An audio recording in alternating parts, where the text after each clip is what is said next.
Hello everyone, welcome to my channel. आज का topic है क्लास 6 का chapter 1, the earth in the solar system.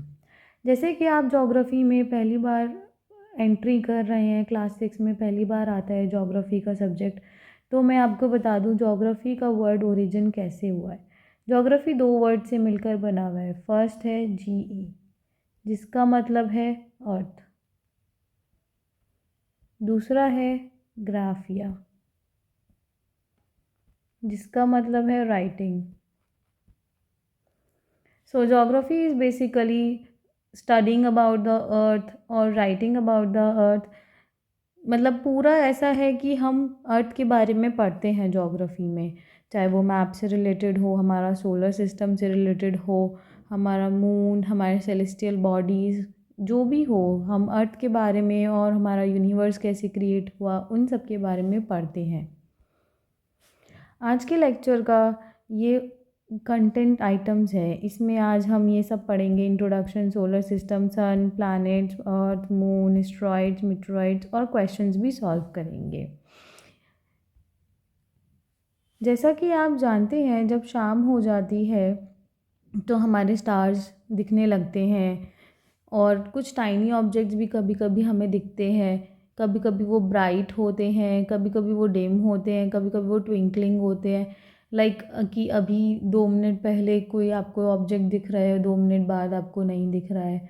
तो धीरे धीरे मतलब ऐसा होता है कि स्टार्स कभी बहुत ज़्यादा दिख रहे हैं कि आप काउंट भी नहीं कर सकते, कभी कभी बिल्कुल भी नहीं दिखते हैं। क्लियर नाइट पे ज़्यादा स्टार्स दिखने लगते हैं, जब क्लाउडी नाइट होता है तो आपको बिल्कुल स्टार्स नहीं दिखते हैं।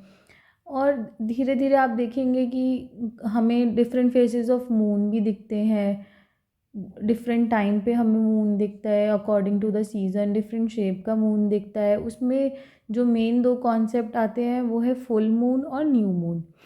फुल मून का एक ऐसा सिचुएशन है जब हमें पूरा मून दिखता है, मतलब कि आप अपने घर पे बैठे बैठे पूरा मून का स्ट्रक्चर देख सकते हैं। तो ये पोजीशन जब होती है, यहाँ पे लिखा हुआ है देखिए आप, कि जब मून अर्थ और सन के बिहाइंड होता है तो हमें पूरा इल्यूमिनेटेड पोर्शन दिखता है, मतलब वो शाइनिंग करता हुआ दिखता है। उसको हम पूर्णिमा भी बोलते हैं। और ये महीने में सिर्फ एक बार होता है, और आप कह सकते हैं ये फोर्टनाइटली होता है। फोर्टनाइटली, जिसका मतलब होता है 15 डेज़।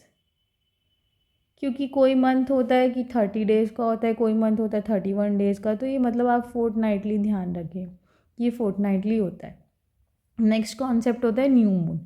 न्यू मून होता है कि जब मून अर्थ और सन के बीच में होता है तो हमें सिर्फ उसका डार्कर पोर्शन दिखता है।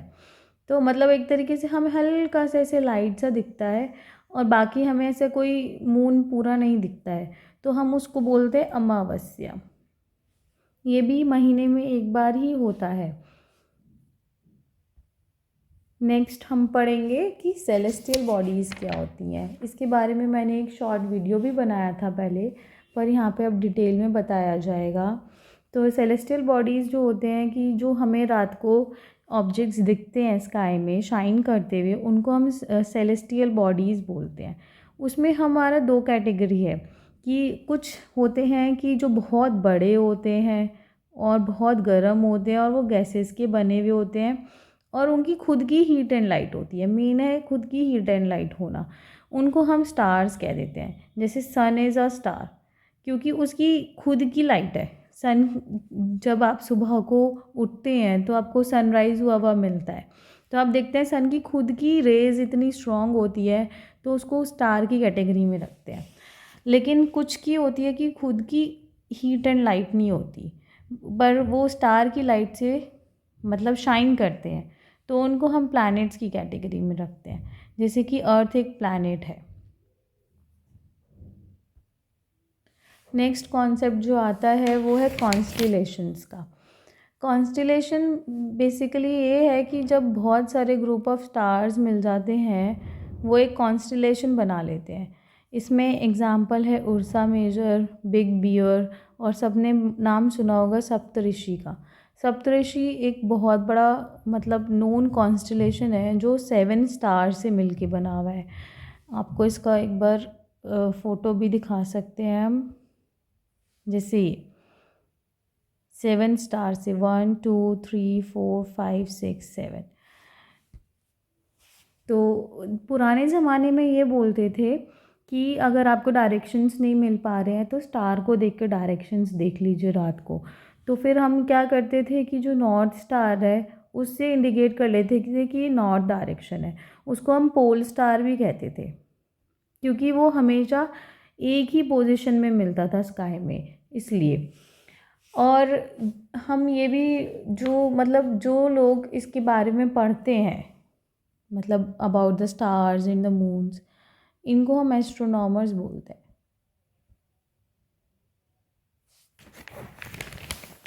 मतलब इट्स लाइक जो भी इंसान सेलेस्टियल बॉडीज़ के बारे में पढ़ता है, सेलेस्टियल बॉडीज़, उनको हम एस्ट्रोनॉमर्स बोलते हैं। इनकी एक प्रॉपर एक स्टडी होती है कि कौन सा स्टार कहाँ पे लोकेटेड है या कौन सा एस्ट्रॉयड कहाँ पे है, ताकि साइंटिस्ट पता लगा सकें कि कोई एस्ट्रॉयड्स हमारे अर्थ के पास तो नहीं आ रहा।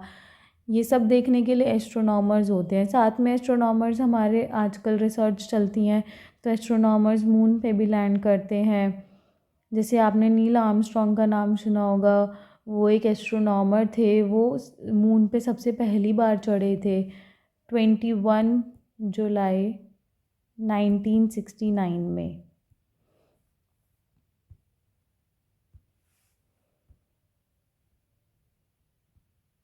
Next we have is solar system. Solar system के बारे में आप सभी जानते होंगे कि सोलर सिस्टम क्या होता है।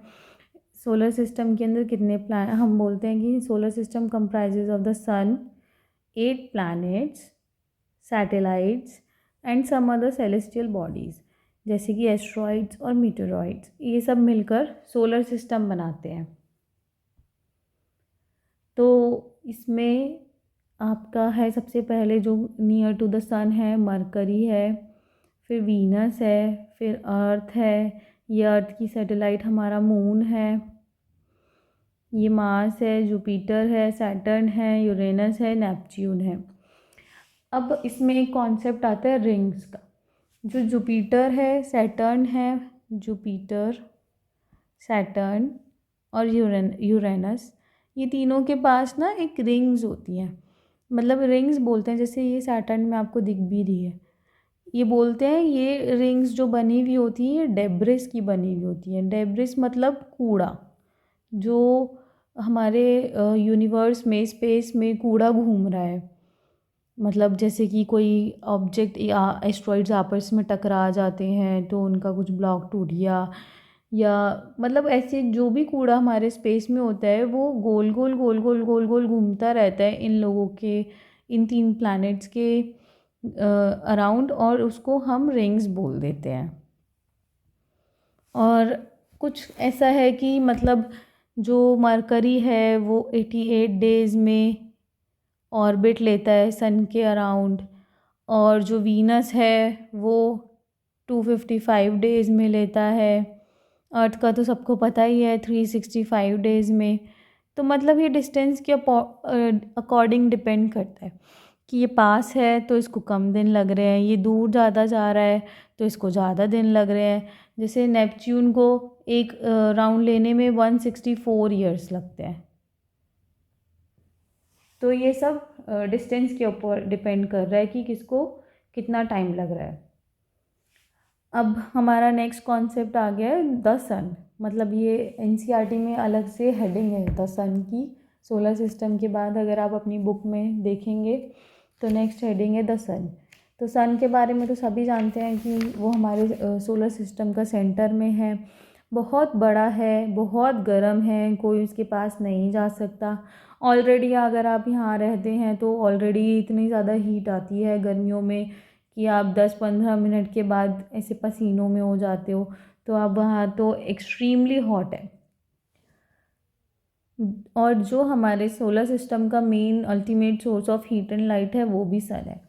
ये हमारे इन अर्थ से 150 मिलियन किलोमीटर अवे है। उस सोचिए इतना दूर है, उसके बाद भी इतना गर्म लगता है हम लोगों को।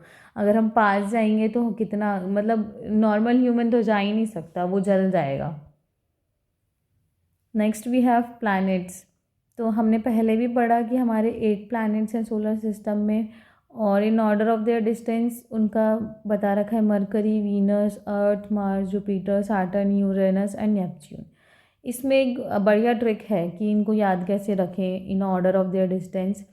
तो वो है: my very efficient mother just served us nuts.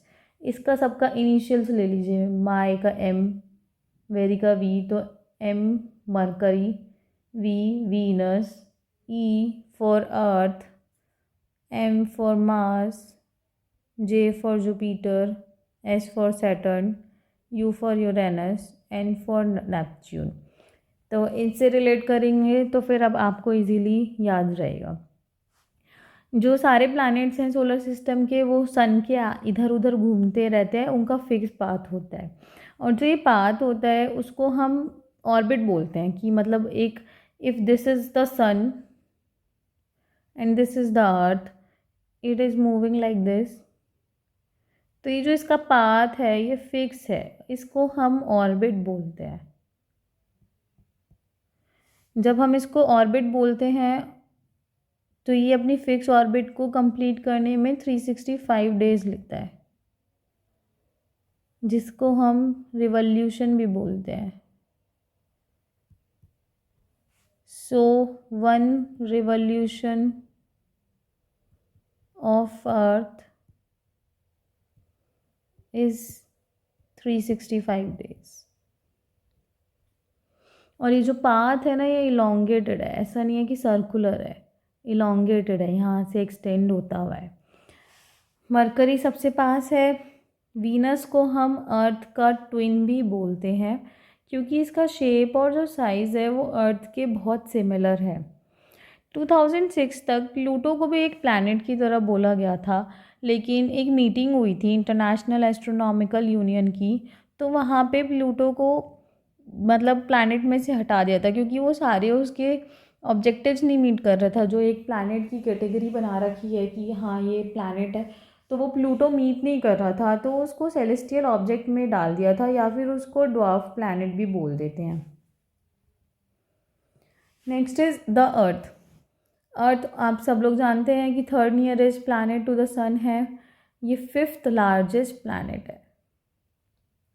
ये अर्थ जो है पोल से थोड़ा सा फ्लैटेंड है, इसकी इसलिए इसको जॉइड शेप का मतलब नाम दिया हुआ है। Earth is not circular, it is geoid. Geoid का मीनिंग ही खुद ही है कि अर्थ लाइक शेप। ना तो अर्थ बहुत ज़्यादा गर्म है, ना बहुत ज़्यादा ठंडा है। इसकी यहाँ पे हमें पानी मिलता है, हवा मिलती है, जो ये सब हमारे सर्वाइवल के लिए असेंशियल होती है, जिसकी वजह से हाँ सिर्फ एक अर्थ ही फ़िलहाल अभी डिस्कवर हुआ है कि सिर्फ अर्थ पे ही लाइफ पॉसिबल है, कहीं और लाइफ नहीं देखी गई। तो यहाँ पे ऑक्सीजन मिलती है, तो इसको मतलब एक प्रॉपर यूनिक प्लैनेट बोला गया है हमारे सोलर सिस्टम में, जहाँ पर लाइफ एग्जिस्ट करती है। जो अगर हम अपने आउटर स्पेस से देखें तो अर्थ बिल्कुल ब्लू दिखेगा, क्योंकि इसका जो 2/3 सरफेस है वो पानी है। और इसको इसलिए हम इसकी मतलब 2/3 सरफेस पे पानी है, इसलिए इसको हम ब्लू प्लैनेट भी बोल देते हैं। फिर हम पढ़ेंगे मून के बारे में। हमारे अर्थ की सिर्फ एक ही सैटेलाइट है, वो है मून। इसका डायमीटर 1/4 ऑफ द अर्थ है, मतलब कि दिस इज़ अर्थ। इसका डायमीटर इफ़ 1 सेंटीमीटर अगर हम इमेजिन करें तो मून इतना सा है, मतलब इतना भी नहीं है, इससे भी छोटा ही है, 0.25 सेंटीमीटर। और ये 3,84,400 किलोमीटर अवे है अर्थ से। जो मून का एक मतलब रिवॉल्यूशन है वो है 27 डेज। जैसे अभी हमने पढ़ा था कि अर्थ का एक रिवॉल्यूशन 365 डेज है अराउंड सन,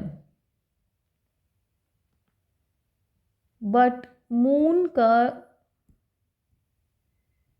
एक रिवॉल्यूशन है 27 days, but that is around earth. समझ गए आप लोग? अगर आपको कुछ समझना है तो आप कमेंट बॉक्स में बता सकते हैं। और इसमें ये लिखा हुआ है कि मून को सेम टाइम ही एक स्पिन के लिए लगता है और एक सेम टाइम ही एक रिवॉल्यूशन के लिए। एक डायग्राम बनाती हूँ समझाने के लिए। Suppose this is earth, this is moon, ये इसके चारों तरफ, ये मून की ऑर्बिट हो गई, ये इसके चारों तरफ घूमता है। तो जब ये घूम रहा है घूम रहा है घूम रहा है, ये इसको इस राउंड के लिए भी 27 डेज लग रहे हैं, और जब ये ऐसे अपने रोटेट हो रहा है ऐसे भी, तो भी इसको वन रोटेशन में 27 डेज लग रहे हैं।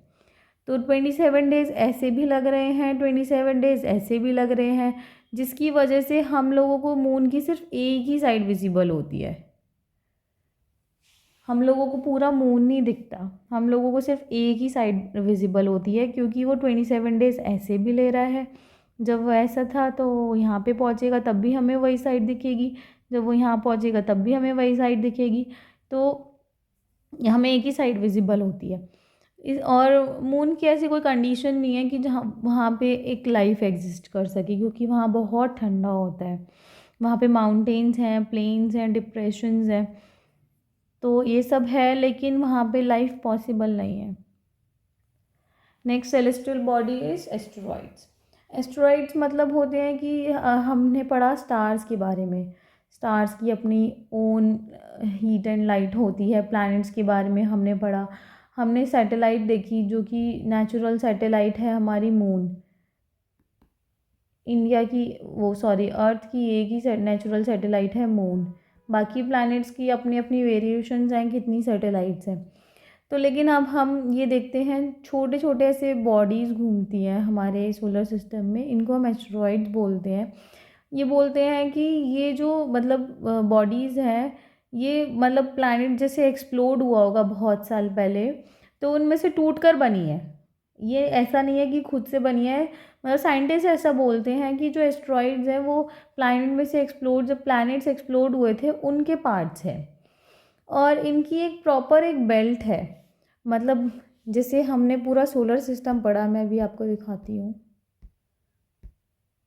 जैसे ये पूरा सोलर सिस्टम है, तो ये बोलते हैं कि between Mars and Jupiter here एक प्रॉपर एक बेल्ट है, जिसको एस्ट्रॉइड बेल्ट बोलते हैं।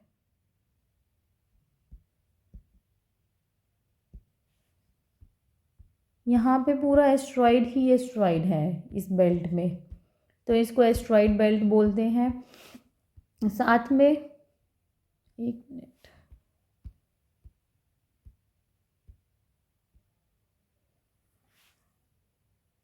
ये छोटी छोटी बॉडीज़ होती हैं, ये कभी कभी अर्थ के पास भी आ जाती हैं, तो साइंटिस्ट उसके बारे में स्टडी करते हैं कि ये अर्थ से टकरा ना जाए।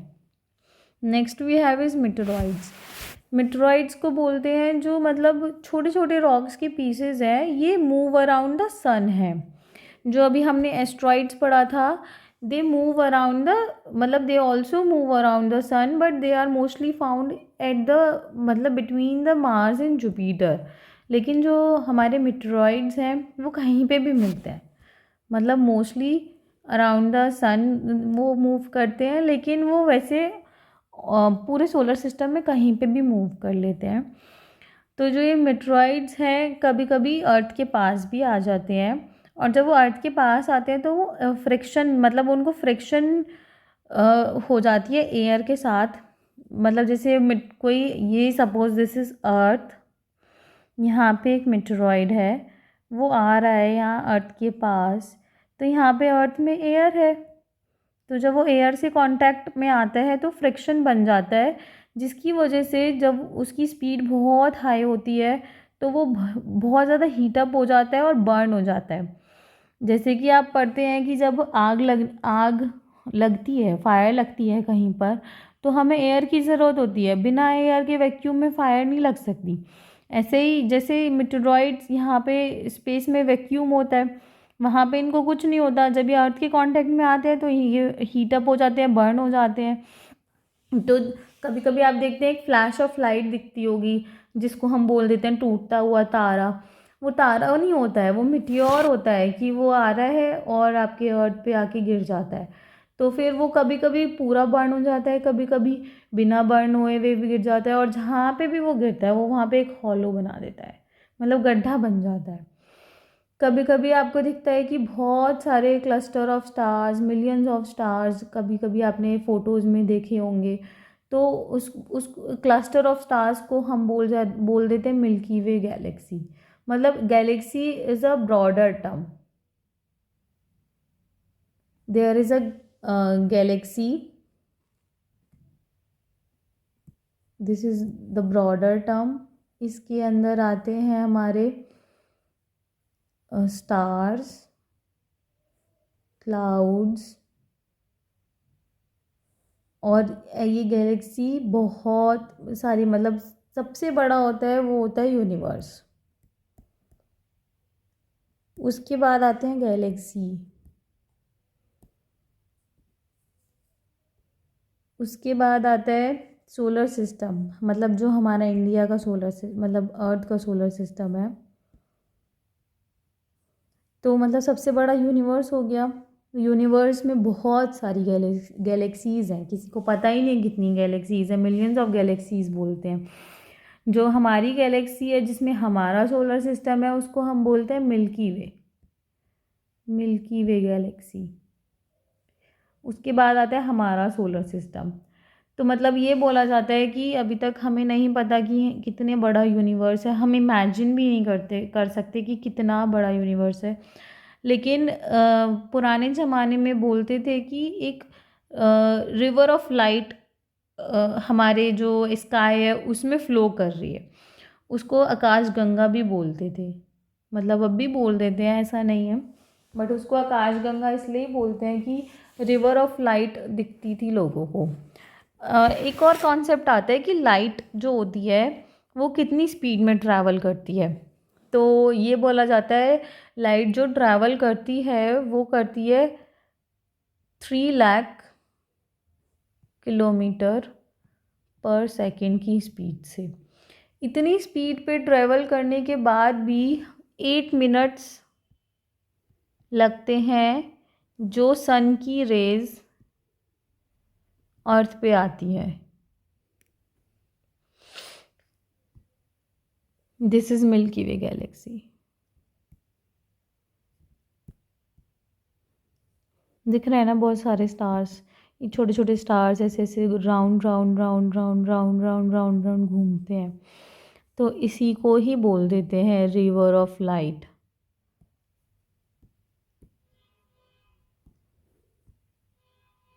चलिए, ये आज का फर्स्ट लेक्चर था।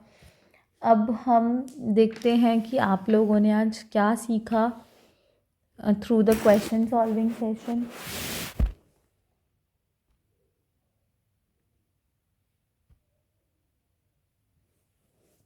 First question is the planet known as the earth twin is. आपके पास 5 सेकेंड है सोचने के लिए।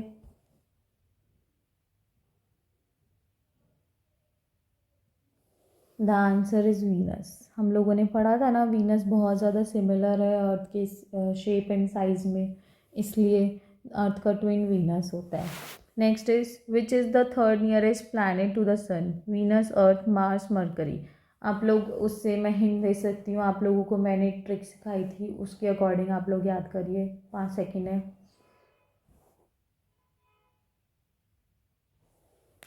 The answer is Earth. उसमें हमने पढ़ा था ना, माई वेरी एफिशिएंट, तो Earth is efficient. Next question is all the planets move around the sun in a circular path, rectangular path, elongated path, cylindrical path।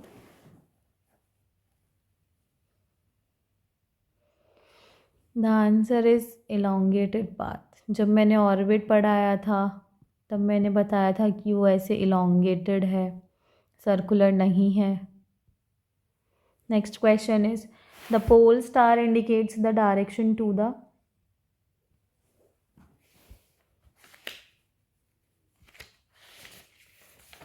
answer is north.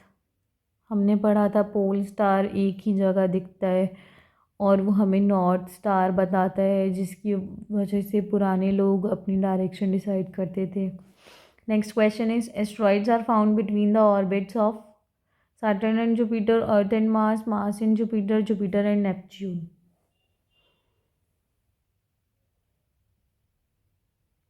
The answer is Mars and Jupiter. इसको मैंने बताया था आपको solar system का photograph दिखा के कि इन दोनों के बीच में एक एस्ट्रॉइड बेल्ट मिलती है. इसकी एक ट्रिक और है छोटी सी, अगर आप याद रखना चाहें, जैम, जिसमें ये हो गया Jupiter. This is for asteroid belt and this is for Mars.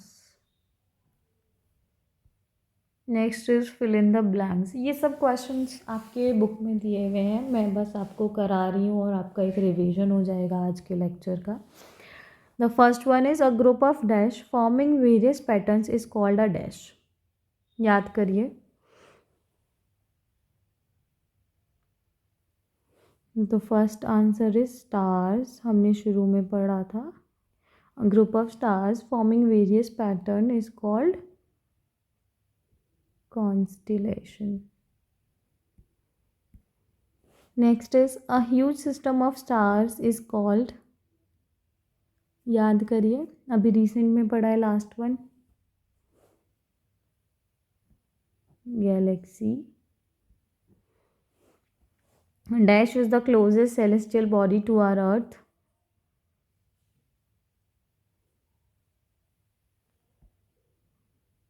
Moon. Dash is the third nearest planet to the sun. ये तो अभी टिक मार्क में भी पढ़ा था. Earth. Planets do not have their own dash and dash.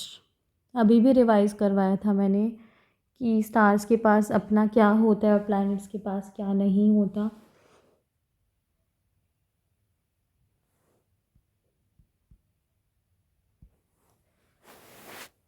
चलिए अब मैं एक क्वेश्चन आप लोगों से पूछना चाहूँगी जिनका आप कमेंट बॉक्स में आंसर देंगे. हमारा सोलर सिस्टम कौन सी गैलेक्सी के अंदर आता है, ये आप लोग मुझे कमेंट बॉक्स में बताएंगे. अगर आपको ये वीडियो पसंद आई हो तो लाइक, सब्सक्राइब एंड शेयर करें. और अगर आपको नहीं पसंद आई है तो आप डिसलाइक करके बता सकते हैं कि हमें क्या चेंजेस करने चाहिए. Thank you for watching this video.